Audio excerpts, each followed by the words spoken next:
ուժև դառնալու համար պարտադիր չէ սեփական ուժը մեծացնել։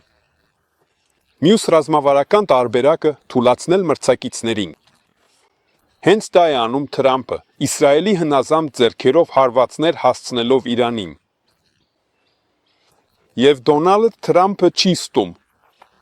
Նա իսկապես փրկում է Ամերիկայի Միացյալ Նահանգները, մրցակցություն գլոբալ ճգնաժամուն գոյատելու համար։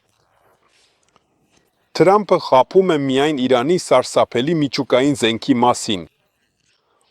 բայց Ամերիկայի Միացյալ Նահանգների իշխանությունները ստիպված են հեքիաթներ հորինել իրենց միջամտությունը օտար գործերին արդարացնելու համար։ Եվ հենց այդ պատճառով էլ սկսվեց Իրանի միջուկային սպառնալիքի մասին հեքիաթը։ Ամերիկացիները առանց ափսոսանքի կթուլացնեն կամ ընդհանրապես կվերացնեն ցանկացած պետություն։ Սա գոյատման պայքար է ճգնաժամի պայմաններում։ Այստեղ ոչ բարեկամություն կա, ոչ էլ կարեկցանք։